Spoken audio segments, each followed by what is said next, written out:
Correct. It was time. It was about time. I'm sharing with you a virtual, I don't know, drink or a celebration, or maybe a cigar to seal this conversation. Let's see. Let's see how it goes. Yeah, well, I think we're live now. So everybody, welcome to the Circular Protocol, Twitter X Space, whatever it's called. Ask Me Anything AMA.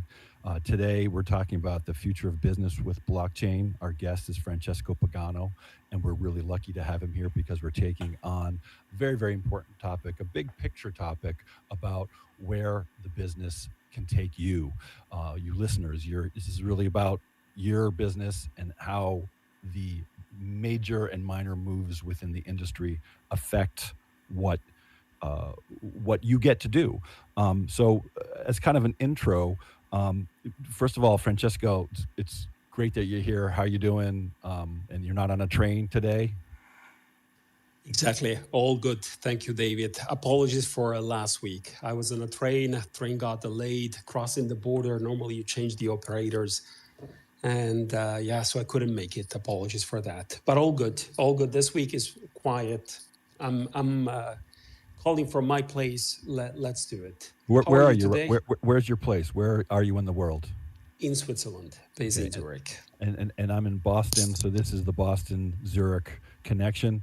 We're going to explain how blockchain is shaping industries and driving transparency and future proofing operations with these new news pieces for JP Morgan, IBM, MasterCard, Walmart. These companies are using blockchain in different ways. And that means when they are doing it, that means we can actually take advantage of new opportunities. And that's what we're going to talk about today. We're going to talk about the surge of enterprise blockchain adoption, where crypto fits in, how governments are exploring digital currencies. So this is a very, very important time to have this conversation. So I think we're going to be doing it regularly. Maybe we should have a around the block so we can really dig into a full live session. So let's keep that in mind. But for everyone listening, get your questions ready to raise your hands here in this X interface, and I'll invite you to ask your questions. But please remember to focus on these topics about the future of business with blockchain. That's what this topic is. We like to stay on task as much as possible because each of these AMAs are around a little bit of a different topic, but they're for everybody. So you can ask any question you want, but please try to raise your hand and ask a question about this particular topic. And if you are confused about other things that we're doing and you want to have, we don't answer your question here, go to our YouTube channel because that's at Circular Protocol. We have been building tutorials and information there, so there's a lot of answers to your questions there. So let's just jump right in, Francesco, and ask a few questions before we get to the community. Are you ready to go? Let's do it. Let's do it, David. And maybe a word of, let's say, just to put the right context. I think where I come in, I sell technology for business, so I'm going to give a perspective more linked to the relationship between business and technology in general. And of course, Gianluca is always best placed to comment on circular and the future, exactly like you said. But I think let's try to focus today's conversation on how blockchain can interact, if it does, under which conditions with businesses out there. Very much so. Absolutely. So this is literally the future of business with blockchain. That is the name of this AMA. The interesting thing about that is the future is happening now. So that's what we're going to kind of get into. So big picture, as a marketing and business development expert, Francesco, how do you see blockchain technology transforming the business landscape currently and in the coming years? Kind of big picture. Well, how do you see this changing what you do for a living? No, for sure. So in general terms, blockchain belongs to the few exponential technologies that will change the face of business, together with artificial intelligence and quantum computing. These are the three technologies. If you take a look at the 2024 innovation curve by Gartner, for example, these are the technologies that are being captured there. There's another model that research institution, world-class research institution Gartner suggests, which is total experience. in the world of business, in very simple terms, is technologies that allow you to have data flowing between fans, clients, people actually buying your products, employees and suppliers. Then blockchain is best placed to do that. Now, you said currently versus future. Where are we currently? Are blockchains today answering, so current blockchains that have been in business, out there for years, are these blockchains suitable for business? The answer is unfortunately partially. So out of the blockchain trilemma, there's one element that really doesn't click yet with business, which is scalability. So, they don't scale. So just to give you an example, the VisaNet runs 75,000 transactions per second. If you want to put blockchain to help, I don't know, like Walmart as grocery stores with, tens of thousands of stores in the US, you can imagine the quantity of transactions that you got to run at a value for money compelling cost. So we're not there yet. Are we solving for scalability too? So second question that you asked, the future development of blockchain. So latest generation blockchains. So let's make names. One for all is probably Solana. It's been designed for that, designed especially for business, with features that really cater to their needs, like customer service, transactions retrieval, annulment, and so forth. So there's progress coming, and there's hope that blockchain could be even the perfect fit for those situations, those businesses that run at high volume, like Walmart, for example. I mean, you mentioned the big banks. So short answer is yes, David. So you talked about a bunch of things there. Some of them are front of business, we'll call it. That is customer engagement, customer journey, and Correct. and then there's the back office. All right, so front and back. Back being more of assessing what supply chain issues are, and pricing and marketing and those kinds of things. Even accountability for some of the activities, and this big concept of attribution, where what's working, what is the influences, whether it's macro, it's the weather, it's the pricing, it's needs, the economy, or is it back office, how are you delivering things out, and the feedback loop between the front and back, I think, is what you're talking about, and having those things kind of, that reality loop back to the reality of the market and the reality of capabilities of the company. Is that a little bit what you're talking about? That let's call it circular ecosystem. Yes, correct. Exactly. So I think, you're totally right, dividing the back end versus the front end. And the millions of transactions that I mentioned, say Walmart, for example, or JP Morgan, this is front end. So we do not have the scalability yet to cater, unless, there's new generation technologies coming, and Circular is one of them that actually can do that. So high volume throughput at scale, at a price that is unbeatable, for example. Now, the division between back end and front end, you're totally right. So we take a look at 10 years of Ethereum, for example, 10 years of blockchain if you want. Let's take Ethereum. Let's not talk about Bitcoin. So Ethereum, the programmability, smart contracts came to the world. Okay, so the back end works fine in the sense that blockchain has this unique feature of simplifying complex transactions between suppliers or actors, maybe distributed in different parts of the world. So say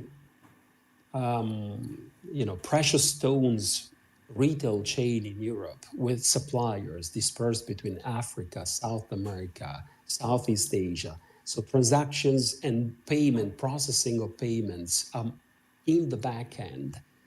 Did that work? Yes, beautifully.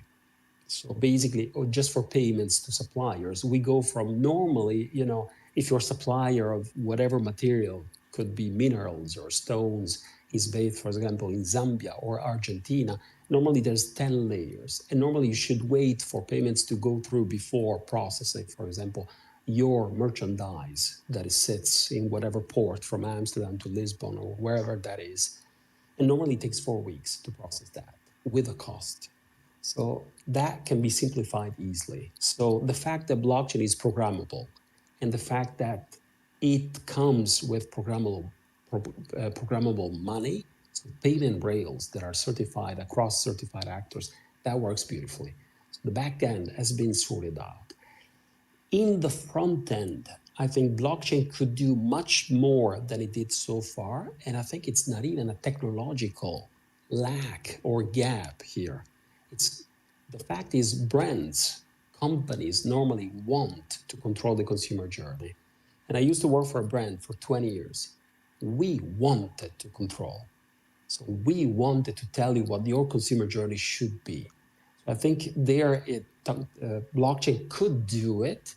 Brands are not ready yet to give in and to co-create with the community.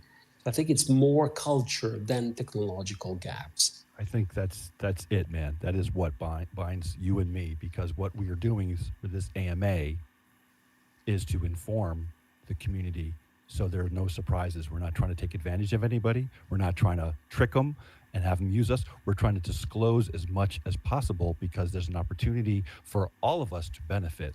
And the culture is why we are starting Circular Academy, right? The culture is that we are going to be your best friend. We're going to share it with you. We're going to give you, we're going to disclose as much as possible. And I love that you brought up that word culture because it really fits. But let's get back into this, what needs to happen for the culture to carry on and look at, old business models are being questioned, right? We have food traceability, right? It has been Yes. 7 days, and now it's 2 seconds, 2.2 seconds, according to some, right? And here's another one: cross-border payment, settlement payments, 3 to 5 days, Yeah. now to 3 to 5 seconds. That is changing. It's great. It's wonderful. It sounds good, but it's changing many people's jobs and responsibilities and accountability and how they got to where they are in their career. And we're disrupting a lot of that. What is your feeling about that cultural shift, that understanding and the education needed to get to these better ways? Yes, we won't even start talking about how AI is doing it, because obviously that's the center of the universe these days.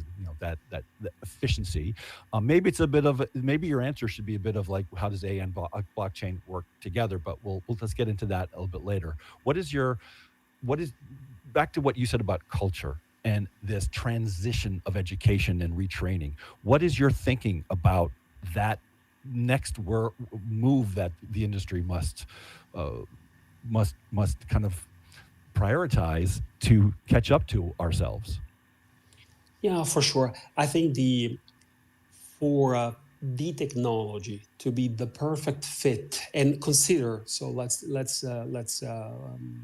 maybe I'll refer also today, artificial intelligence is not business ready. So artificial intelligence is the land of a lot of, let's say, plausible business applications. And ChatGPT is probably the most famous application built on a model, but it's not profitable. So artificial intelligence, you lose money every time you do a query. So as a brand manager, if every time that I do a query with artificial intelligence, I need to spend 40 cents, that is not sustainable, especially if I sell, for example, a pack of pasta for whatever, a quid. So that cannot work.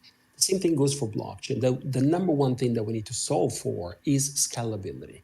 Thousands of transactions, finality in a matter of fractions of a second at a compelling cost. I mean, Gianluca spoke about it, about Circular, a million times. So this is exactly what the latest generation blockchain should do. So this, we need to solve for that. Good. Excellent. Which industries do you think are kind of leaning in and showing some promising adoption?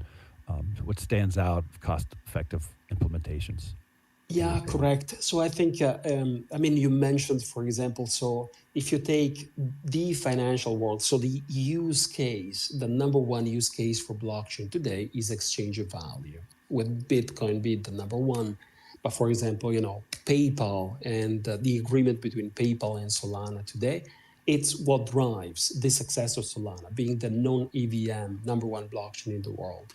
Now, In the financial industry, probably, adoption will come with newcomers. So for example, N26, Revolut, Bitpanda are probably more likely, and they already have embraced crypto faster than, for example, institutions like, JP Morgan. 2 weeks ago, I was talking to APSA, the number one bank in South Africa, for example. So we're still in a matter of, POC kind of, let's say, phase, waiting for regulations. Why? Because the banking institution is heavily regulated. Okay, I think business is where, like private business, non-financial, so especially heavy industrial businesses, where efficiency does matter. So, for example, Siemens or ABB, Holcim, cement, all the network that gives, let's say, gives lives to strategic industries like energy, transportation, automotive. These are the industries that will change faster probably, I'm afraid to say, than the financial sector. So the fact, David, and maybe this is a personal opinion, n equals one, the fact that we concentrate a circle on DeSci is actually very smart, because unfortunately the financial industry will be slightly slower versus other strategic sectors.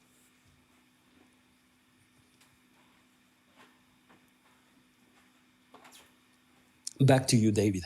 I think you're muted. Oh, that's great. I'm going to go back to some that it's a great answer on industries and specific things we're looking for. I'm going to give three numbers now, not to confuse everyone, but big picture, we have overall blockchain market right now. It's about $7 billion, and in the next 5 years, it's going to grow $156 billion, depending on who you ask, up to 163 billion, from 7 billion to 160 billion. That's overall. DeFi is the largest, according to I think it was McKinsey and some others, from 11 billion around now to, let's say, 200 billion. Right? That's so it's going, it's huge area. The third is energy sector, from 8 billion to about 70 billion, 60 billion, or something like that. And fourth, so it's DeFi, energy, and healthcare. And healthcare, just to bring it back to our conversation at Circular, it's about say a $3 billion market now, and it's going to, with blockchain functionality and efficiencies and impact, it's going to go up to 17 billion. That is a 14-15 billion dollar increase in the next 5 years. And what Circular is doing is building the tool sets to build into that growth, right? And is that where you see Circular fitting into these marketplaces, these massive growths we're talking about? How are people getting there? They need tool sets. Tell us a little bit about what Circular is doing to provide those tool sets, those APIs, those services for this growth. Yes. So it's exactly like this. The way inside strategic industries like healthcare, as you mentioned, or decentralized, we call it decentralized science, but let's pick healthcare or hospitals to be even more concrete, or medtech. So the testing that normally gets is a part of the protocol for the approval of any medicine, pills or vaccine. I think where we're going to start, where we're going to see traction of faster growth, is the back end. So normally, there's hundreds of suppliers behind a small piece of equipment being used in an hospital to track and protect that information, to feed the information back to all these stakeholders. I mean, this is gold. You can monetize that information. And today, healthcare institutions are not able to do it because the information is not there, it's not certified, it's not proven. I think we're going to start from the back end, and there the growth and the value that we can unlock. So it's not only egoistically and rightfully so, the growth that we can reap we can squeeze as a community, but the value that we can unlock for the industry. So the good that we can do in that industry, in that marketplace, is immense. And then it's going to move slowly into the front end. Into the front end, we need a little bit of a clearer regulations in terms of who owns, for example, patient data and so forth. So we're almost there. I mean, the MiCA, for example, the EU regulations on digital assets is just getting approved now. So regulations will come and the front end will come as regulations will come into effect. So David, the short answer is from the back end to the front end.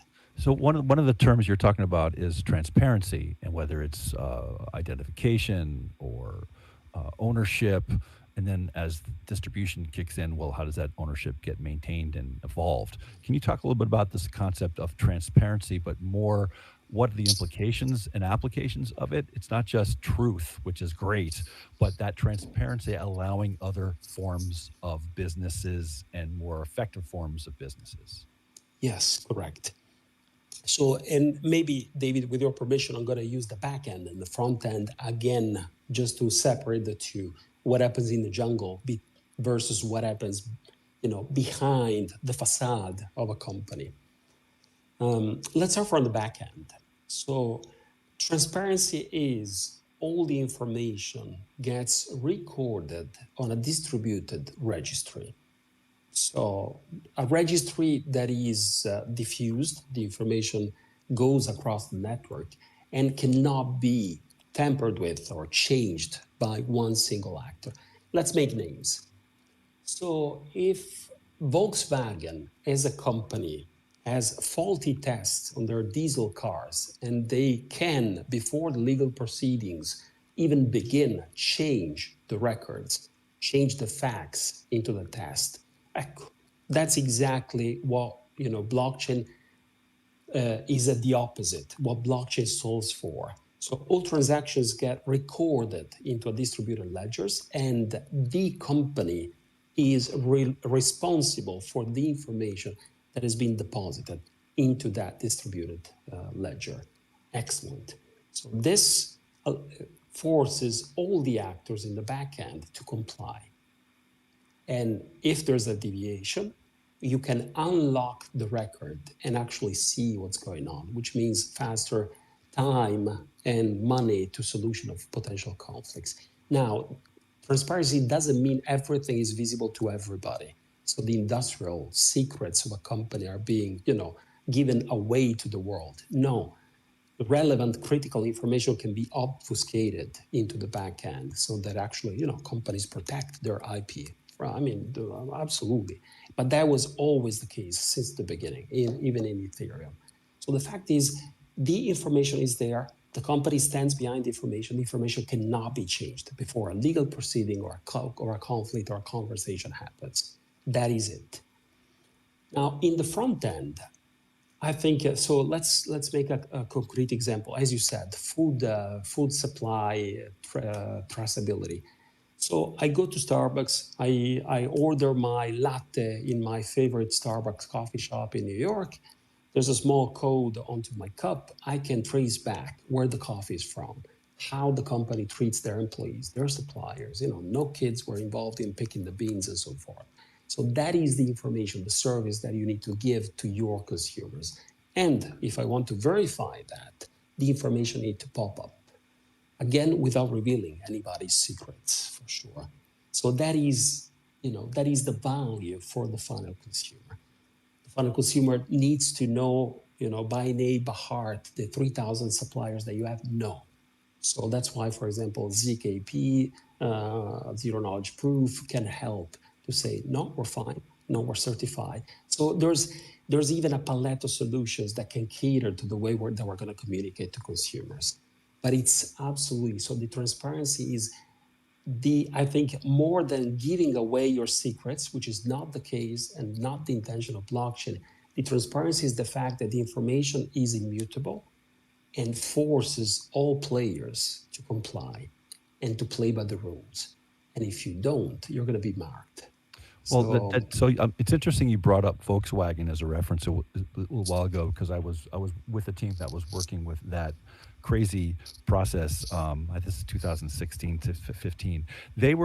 Volkswagen had to pay 14.7 billion with a B to settle allegations of cheating on emission tests and deceiving customers, right, on their 2-liter diesel vehicles. So I'm going back to, this is not a blockchain conversation, but it's about transparency, right? And to the word culture that you were talking about, Francesco, where there were these scientists at Volkswagen. They were told by bosses to make this impossible emission testing Correct. number because they wanted to keep their job. Culture, right? The incentive was, for whatever reason in the marketplace, they wanted to have certain emission testing, qualifications, and they lied. And they had $14 billion, almost $15 billion. So what you're saying is that these things don't have to happen because there's going to be these trails of transparency and traceability that people can not have to, quote unquote, lie about, because the truth is going to be evident. Absolutely. No, it's an excellent point, David. Actually, so a system like this protects even the employees. So exactly as you said, if you have a toxic boss who wants to make the year-end bonus and takes a shortcut, everybody else loses. So not only the company, but even the employees. Actually having a system that forces everyone to comply. It's not even your boss, it's not the CEO. The system forces you to be truthful, period. Actually, this is the best. So the thing about the interesting bit is the blockchain applied to business actually make the system even more capitalistic. You cannot take shortcuts, my friend. You got to play in the jungle by the same rules as everybody else. So Volkswagen actually was taking advantage. Fake tests actually gives you, Volkswagen, an advantage against your competitors. So actually, we're reaching a level where capitalism actually can be played by the rules. So to your point, it's an excellent point, the one you made. So let's get back into your sweet spot with strategic branding and marketing, and I'd like to come at it from your standpoint on what you just said about this culture and who are you serving? Who are the employees serving? Who is the company serving? I love what you just said. I wrote it down. You're serving the system. You're not serving the boss's boss's boss and the investors that want to make certain milestones. That's not who you're serving. Supposedly who you were serving, but we want to serve the system, and the system includes everybody. It includes the employees, it includes the consumers. Talk a little bit about how companies' brand image and their market positioning can be enhanced, amplified with these tools and functions. Yes, correct. So I think the the minimum, so let's say the base level, let's divide it into two velocities in this, let's say, evolution of branding, of the role of brands within a community. So as an hygiene factor, the base is you tell your fans, the network of people who actually vote for you on the shelf and buy you, transparently who you are. And for example, take the example of Patagonia. So this is how we make our jackets. This is where we're improving. But you're fully transparent, and you show yourself for who you are with your fans. This is the base. So coffee traceability, for example. So food companies do that, or automotive, for example, starts to do it, or luxury brands do it, and it's the minimum, you know. So let's take one of the most, let's say, offensive industries in the world is fashion. I think Did you it's say it's offensive? offensive, Yes, absolutely. they are. They Like are. They are. They're the bad guys when it comes the to bad guys, the planet. correct? Exactly, But we're going to look exactly. so good as we're hurtling towards the sun. I really love the word offensive here. But it's ridiculous. I mean, it's total nonsense. And so this is the base. So you should be transparent. This allows, so the brands, there's in capitalistic markets, in business, there's always a first mover advantage. Those brands are going to take advantage of the technology, or going to show exactly who they are. They will belong to a completely new category. So silently, Louis Vuitton, Only the Brave, Prada, so and another myriad of luxury brands are all certifying their products from the animal or maybe the field. So fashion is a very agricultural industry. It's exactly like food, because it depends on our livestock, on our environment, cotton or leather, whatever that is. So these brands are going to make it through. Those brands who have problems with their supply chain, do not monitor their supply chain, will not survive. I think the turnkey, really the point will be 2030 when the new generations will turn. Baby boomers, Generation X will be completely relevant and new generations will run the show. This is the base. Now, if you really want to play World League, you go into a territory of branding that really allows you to become eternal. So the branding, so let's say maybe one of the most contemporary theory of branding is you should use technologies to simplify. So one-click shop, for example, to inspire and delight. You can put a digital twin with your Hermes bag and hide into it, for example, exclusive experiences, or protect that bag forever, that Rolex forever. But the sweet spot of branding, the next level of brand is co-create, and having a tech stack that allows you to exchange with your fans, co-create the brand, giving them ownership on what the future of the brand will be, and then compensate them fairly. So, blockchain-based gaming is a good example of that. Or even, very, very futuristic brands that do that. One brand for all, if you're familiar with this ethical marketplace of fashion accessories called Another Tomorrow, that's exactly what the future brands should look like. A long answer. Apologies, David. No, that's a perfect I'm answer. getting boring. I'm becoming No, boring. no, you're not. This is all important. These are references. This is what this is for. We're getting these examples out there because they're not future. They're actually happening. You look at Patagonia, who has actually always had this. If your zipper breaks, send it back, and we're gonna replace it.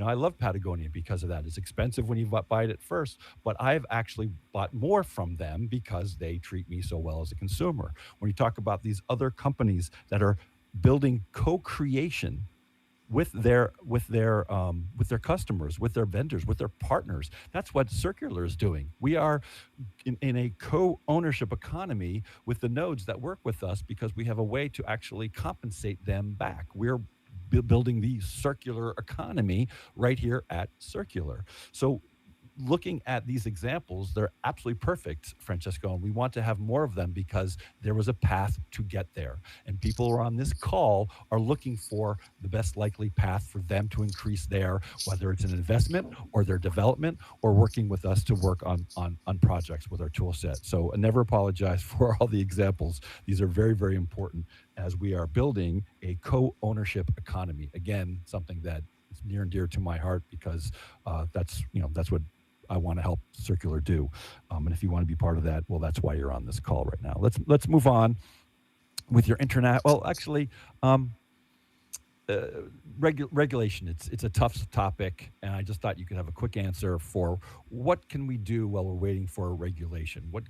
Are we going to wait for it, or what can we do in the meantime? What's your answer to the regulation kind of catch-22, which means are we doing anything in the meantime or waiting for it, and what do we do? No, for sure. And David, this suggestion, the recommendations that we normally give to the companies that we serve. So I sell technology, I sell Web3, I sell artificial intelligence. That's exactly a conversation that we're having today, because they say, okay, the regulations will change, or maybe US laws are different versus Chinese and Europe. What do I do? Well, the least that you can do is fix your backend first. Try to reap as many efficiencies as possible in your current value chain. Let me take a look at your food chain. Where can I inject this programmable, let's say, rules and programmable money so that you save money and you get more and more efficient? So let me oil your machine. Let me allow you to serve, I don't know, to save a week in your supply chain so that you can get your stuff and get the payments out and allow smart contracts to run your invoicing, for example, and so forth. So as we wait for that. Number two, on the front end. So be part, the recommendation, the suggestions that we give companies is be part of the conversation. So there's leagues and confederations and lobbyists like Confindustria or associations. Join the conversation, push, help regulators shape that future law. The other thing is for those brave brands, most advanced brands, most courageous, and most often than not, they're small, medium enterprises. Just go for it. Just be even over cautious, but give ownership where there's maybe a minor brands, or do POCs, do tests where the fans in the front end are participating in shaping the future of your company. I mean, it's in the gaming industry. Take a look at the Coco, for example, company based here in Zug, just to give you an example. In the world of business, Starbucks is filled with tests. In the world of luxury, Gucci made 1 million tests in different. So really walking the talk. So if you're telling your consumer you're gonna have eternal access to this perk, then you walk the talk and you deliver, no matter what the new CEO will say.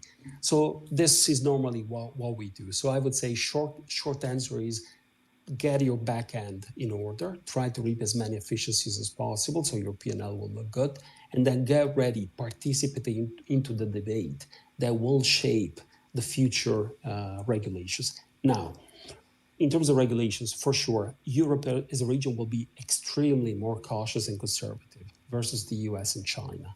So if you are a US-based business, I think you should be even more test-prone and more brave in your adoption of blockchain. If you operate in Europe, you gotta have that little bit of cautiousness in addition to your normal operations. Excellent. So we're also bringing these kinds of insights to you. So one other thing to do is come back to these AMAs, and we're going to bring up examples such as OneMed is one of our partners, and they're deploying blockchain inside their medical device and their pharmaceutical testing scenario, so they can guarantee that data so things can move faster. I mean, that's a very real use case that we have right internally here. So we'll keep on sharing these things. Speaking of that kind of assessment of use cases, how do you see this working geopolitically, let's say across the world? What areas are actually, because of regulation, are either working better or worse? I mean, we just got back from we're having events in Dubai, and that part of the world is very open. They're bullish and they're allowing, but they also have some control. They're making sure that KYC and is priority. Tell us a little bit about what's happening around the world from your standpoint. Yeah, for sure. I think for my conversations with, for example, CEOs operating in industries like energy. So let's make one name. Nadara, one of the biggest energy companies in alternative, let's say green sources. They do wind power, for example, a little bit of solar energy. So, for example, automotive. So we work with all the big ones, from Stellantis to Renault Group. So transportation, automotive, and then heavy industries, even, for example, defense, companies that produce helicopters, for example. So the adoption is there. So there's a clear path where exponential technologies are going to be injected into the system. Financial systems, financial industries will go with the safer bets initially. So Bitcoin, ETFs, any asset that is backed by real life, whatever assets like US dollars. And so that will be the bulk immediately in the medium term until new regulations come in. Fashion and luxury, real-world asset tokenization. So, for example, protection of an asset via the presence of a digital twin with information registered on the blockchain. This is already ongoing and will become the standard in 2027.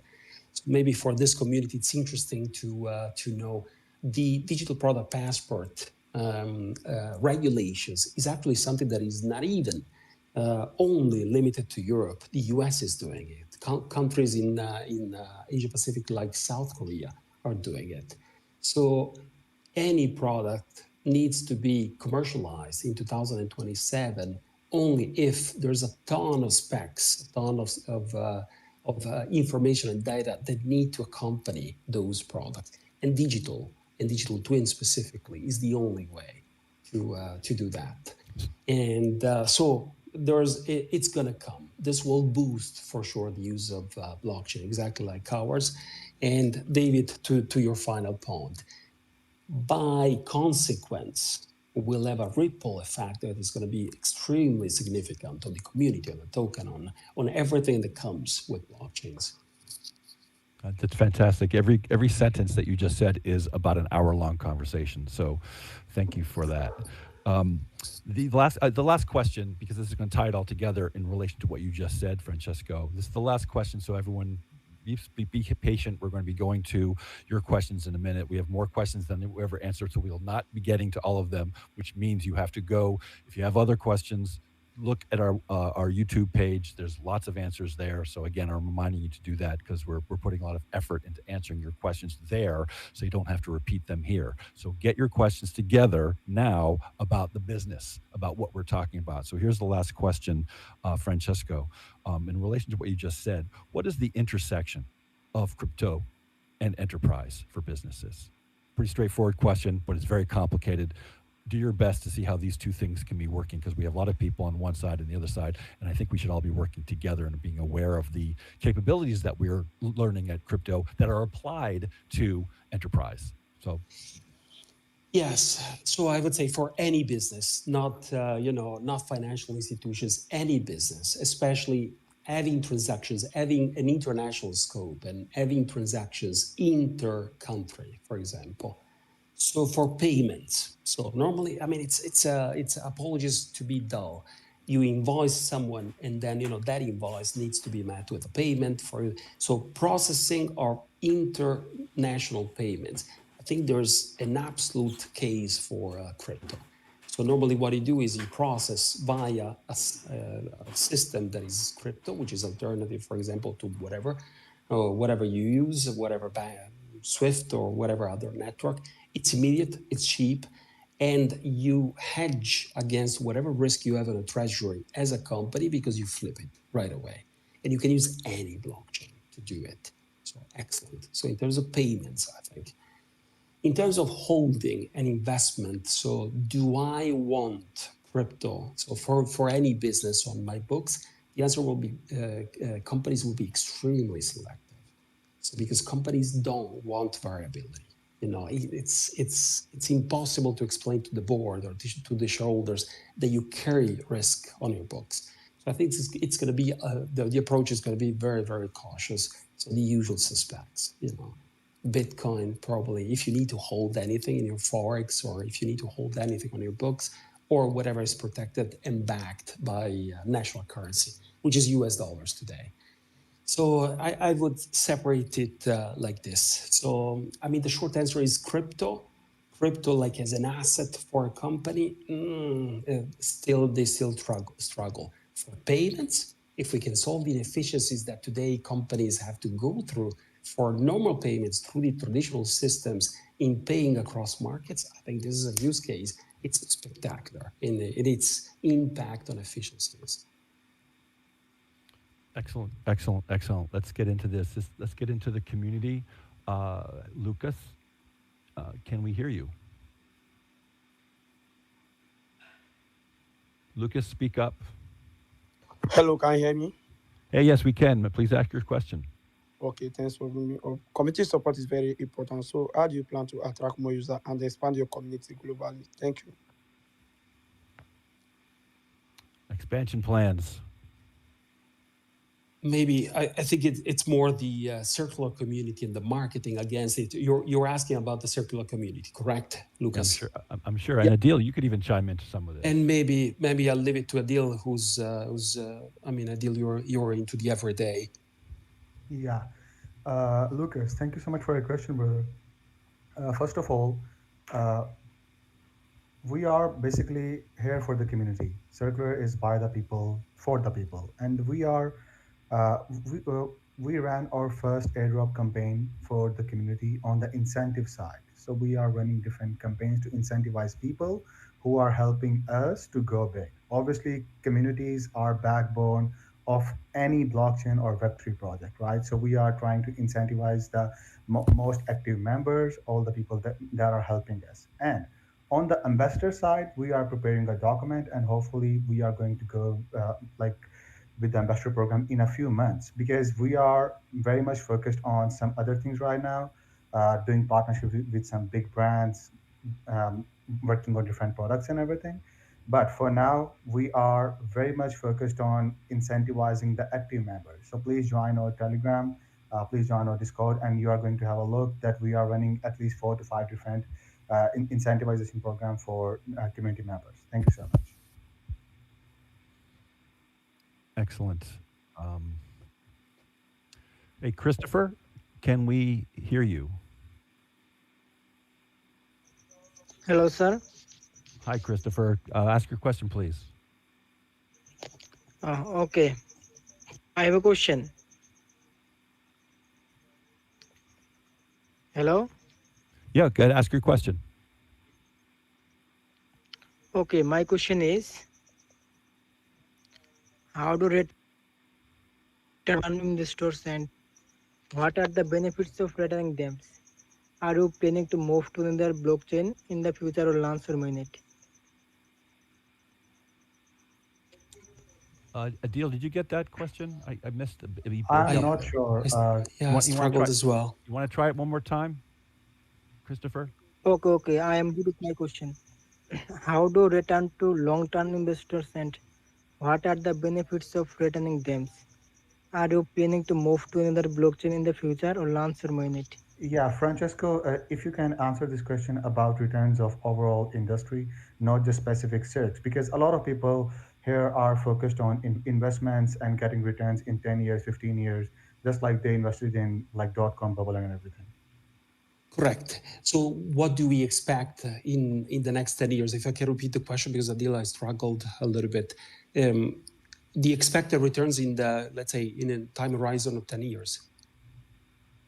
Yeah.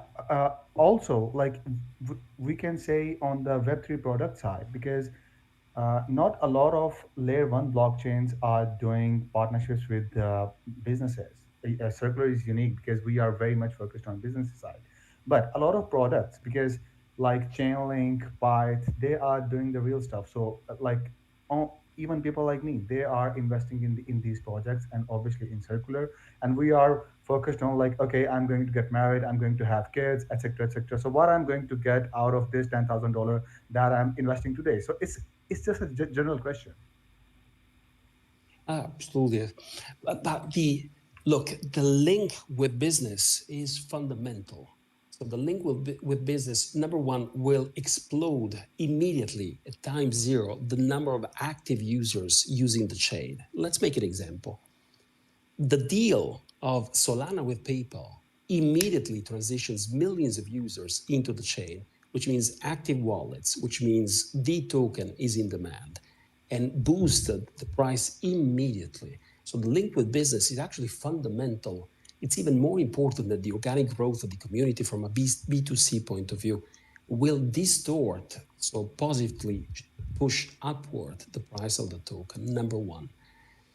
Landing like we're doing concrete business cases in strategic industries with big actors, and there's big names coming up, actually will give also the awareness and the trust needed to operate in strategic sectors. And again, will have a ripple benefit for us, the community, and for whoever owns the token.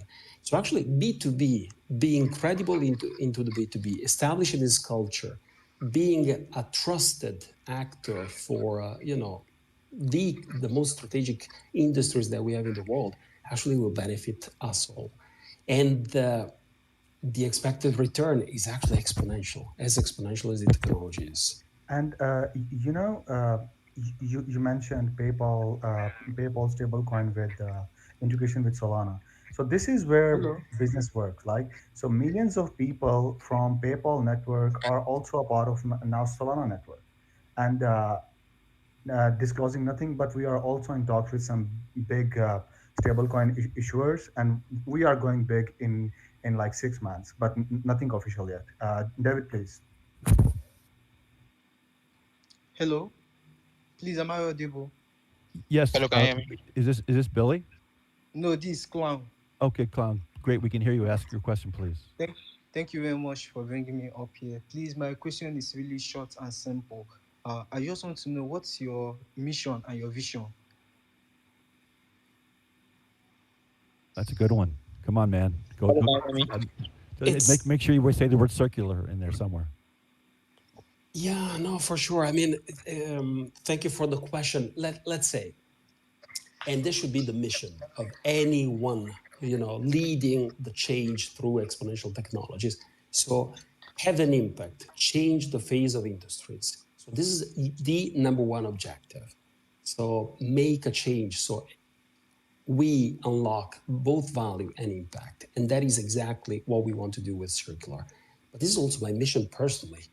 So my mission is to bring technology to the world. All the clients will have, better consumer journey, better efficiencies, better P&L. This is my number one goal. Why I wake up every single day. Why I wake up, and I leave my bed.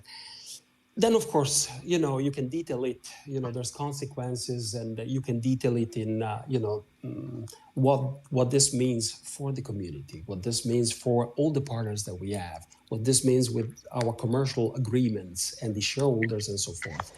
But the number one mission that we have, the number one objective, is to change the face of this planet. Nothing south than that. I love that. I love that, Francesco. Yeah, I'm getting chills. Hey, Billy, can we hear you? Okay, I'm audible. Yes, great. Hello, Ask can your you hear me? question, please. This is Okay, him. my question is Hello, can you hear me? how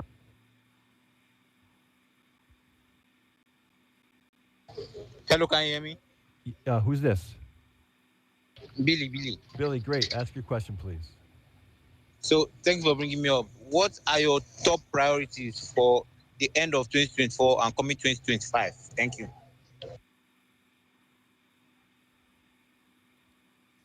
I mean, Adil, Yeah. maybe you mentioned already a couple. If you wanna, so we change Yeah, voice. I'm just going to give a short answer. So Billy, right now the focus is truly on the product side because blockchains are nothing without products. Ethereum, Bitcoin, they are nothing without utility, without products. So we are working on a range of products, honestly.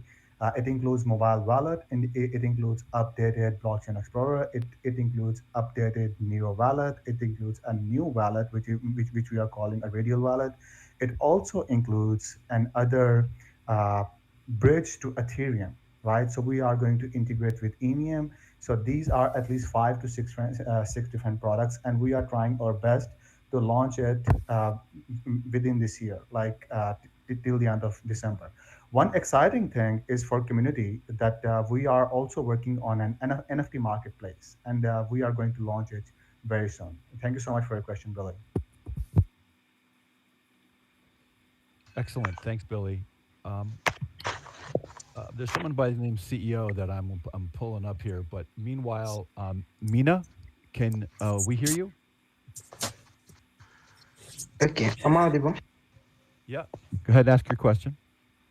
Okay, my question is how does Secular Protocol plan to manage governance on its platform, especially when it comes to decision making in critical industries? Thanks.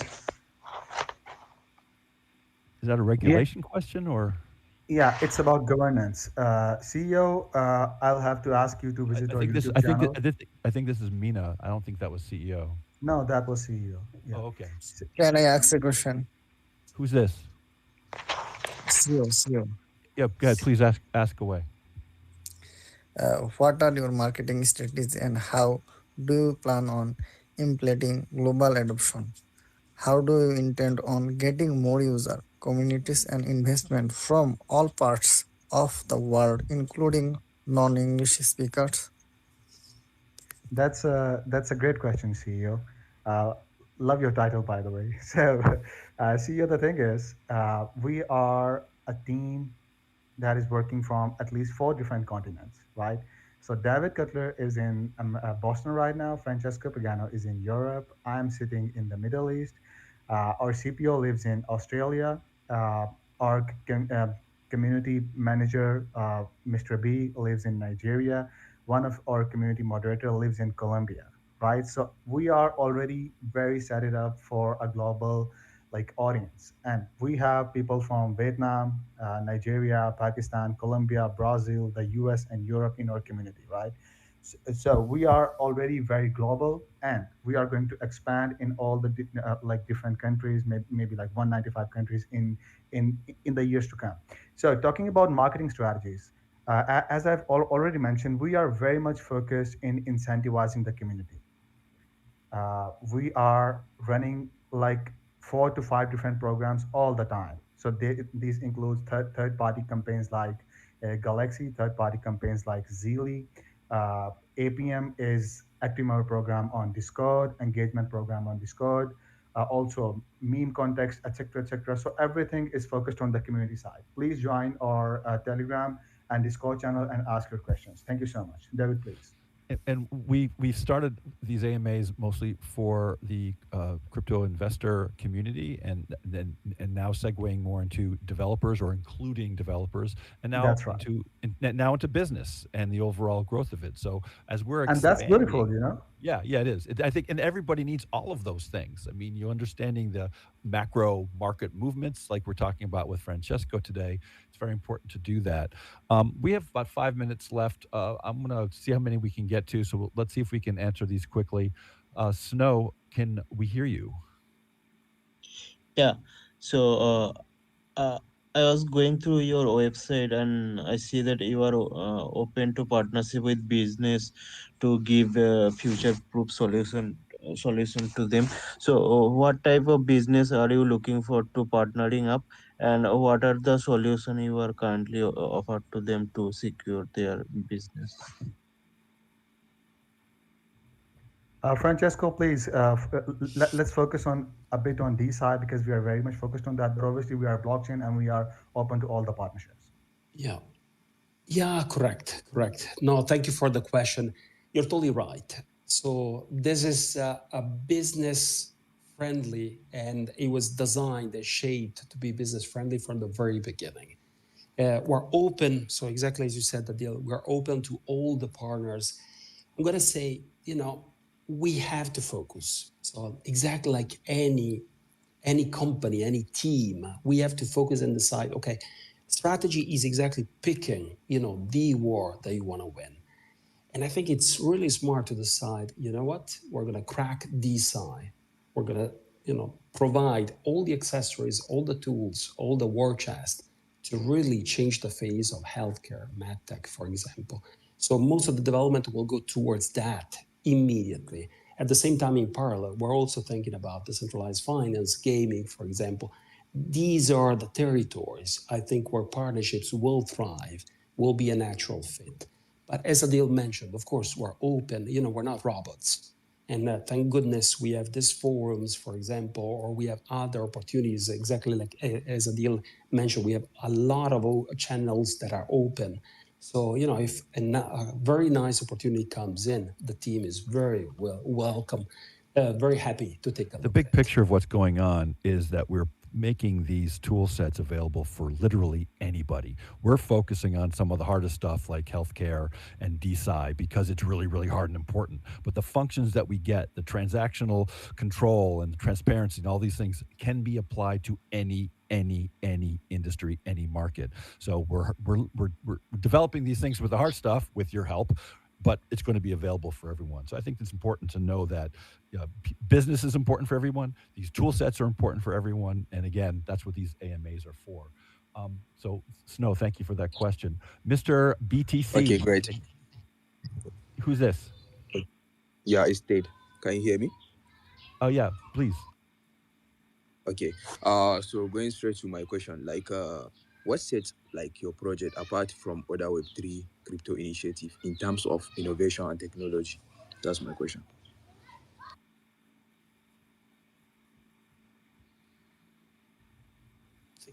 I mean, the project per se, but I think maybe I'll give you, consider I'm a salesman and a marketeer, so I'll give my best answer in terms of product.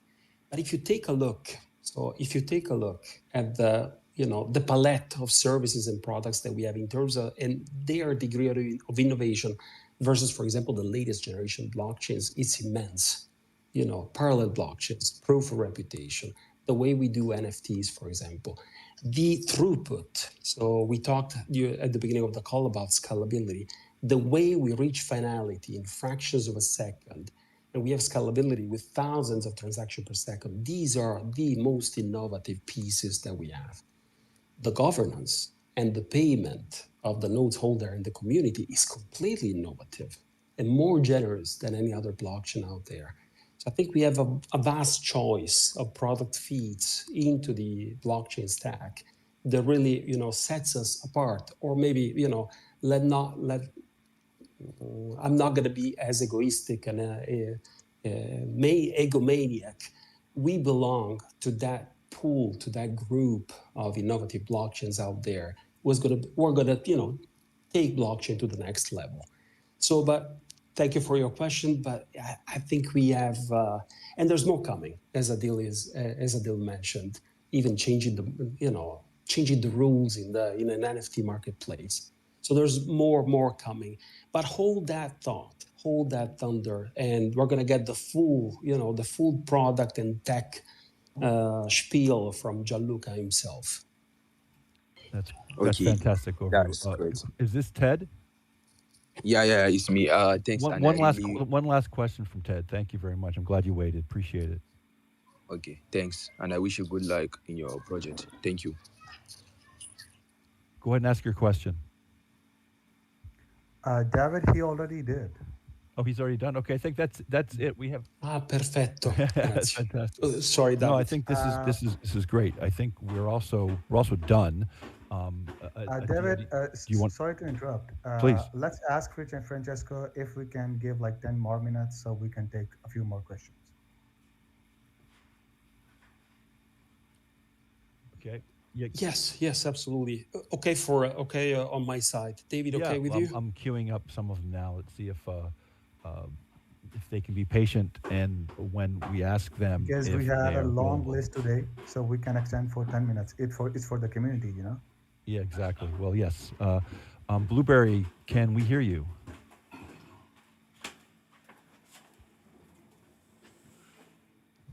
Hello. Hello. We can hear you. So it's for the community. Yeah. Well, yes. Blueberry, can we hear you? For implementing Hello. economy. Can you hear me? Wait 1 minute. Go ahead, ma'am. What are the regulatory challenges for implementing circular economy? We can hear ourselves too.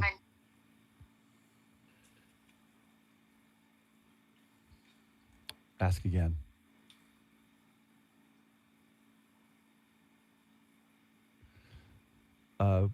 I think that was Blueberry. Hey, Crypto Race, or can we hear you? Yeah. Yeah,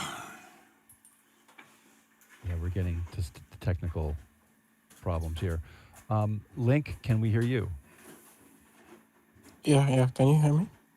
Sound nice and clear. Love to hear that clear. Please ask your question. Yeah. So my question is about Oh my God.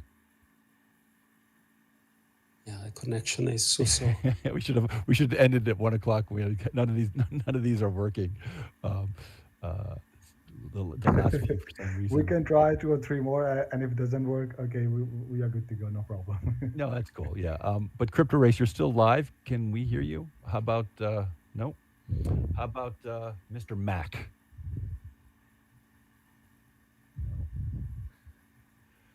How about Simon? Yes, can you hear me? Yes, please ask your question. Thank you for giving me the opportunity.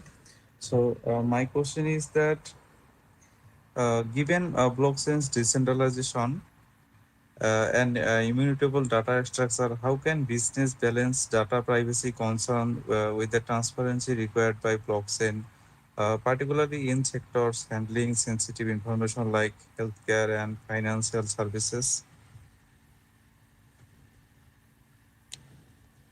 Yes, I think it's a fantastic question. I would, with your permission, divide it in two. So B2B data.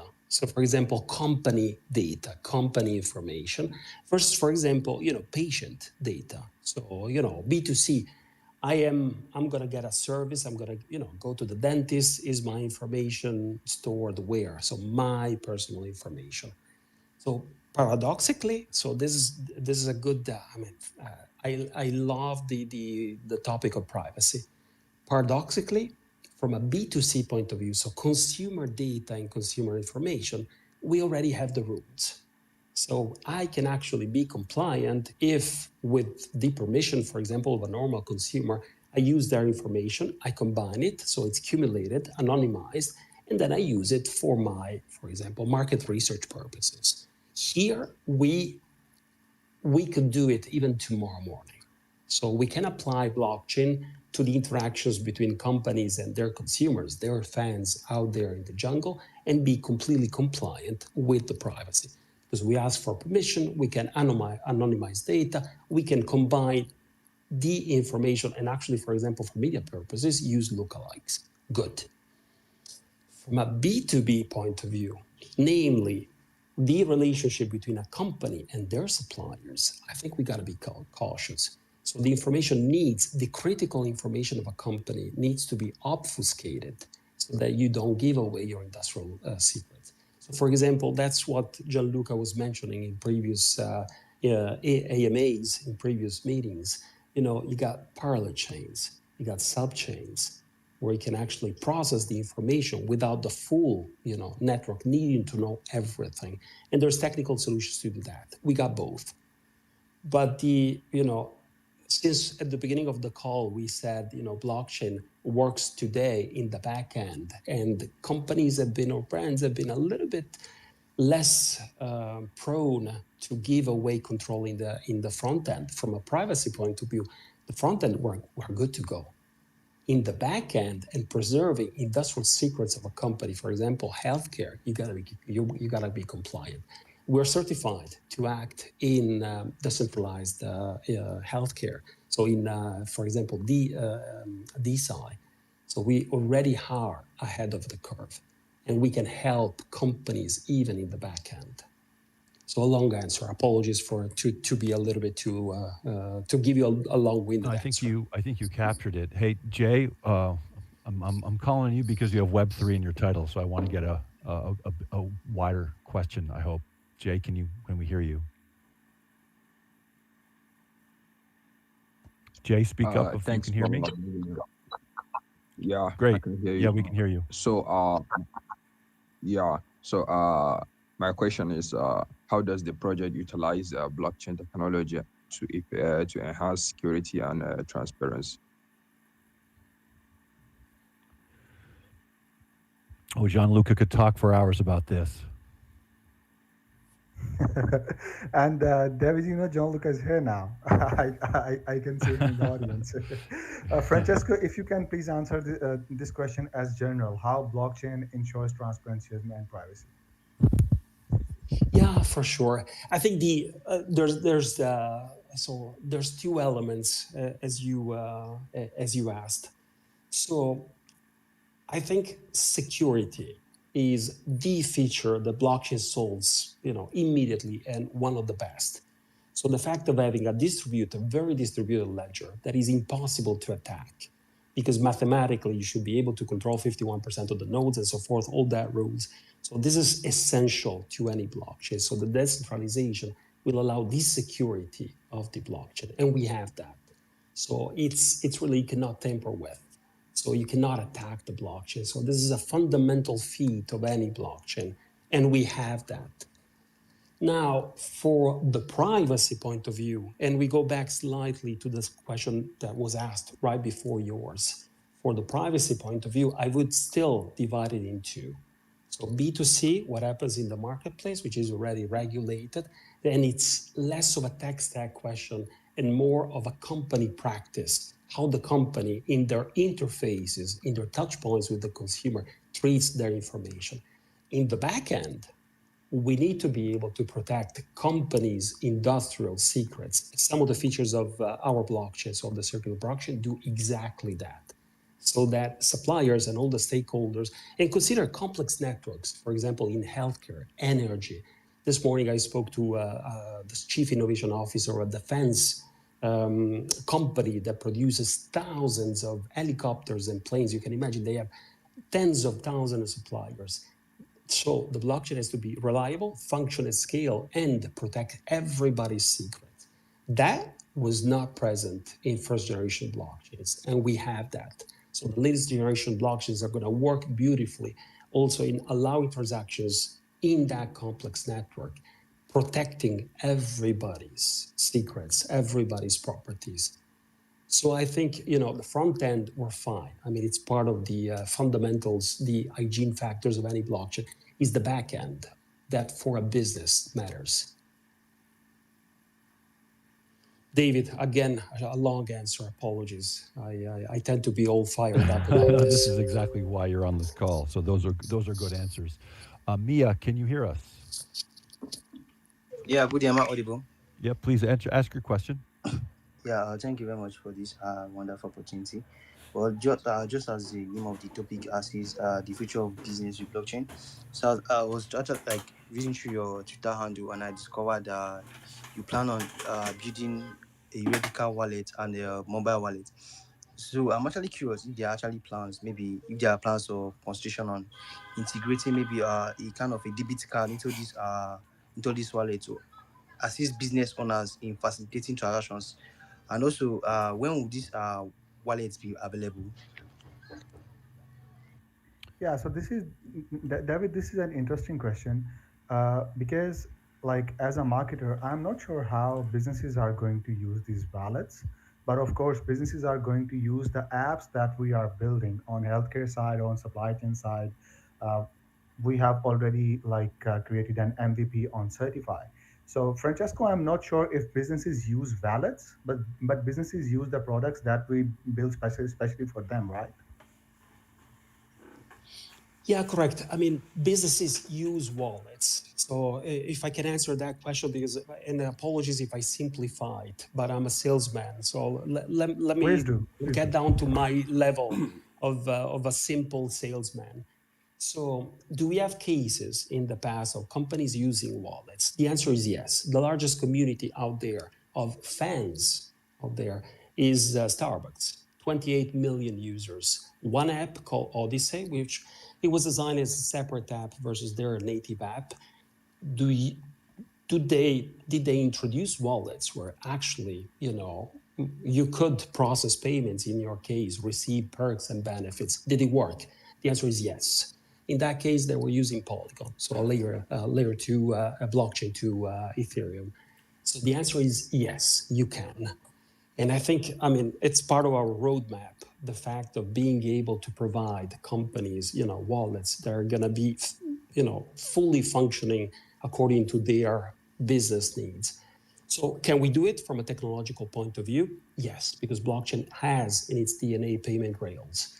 But I think for me, I would step back a little bit and say, in the way we approach business is what are the business objectives? How can we serve you so that you as a business can serve your consumers and really unlock efficiencies and impact? I think this is the best approach to do it. Can we develop, multiple features? Of course. Granted capacity, and we all have 24 hours. But I think that our approach will be, how can we solve your problems? Let me develop against that, and I'm going to add all the features that allow you, company, to unlock efficiency and impact in your marketplace. This is the way to succeed, get adoption, and then get the positive effect, the positive impact on the community and on our assets. That's incredible, David. A lot I of it think comes. we A are. lot of it.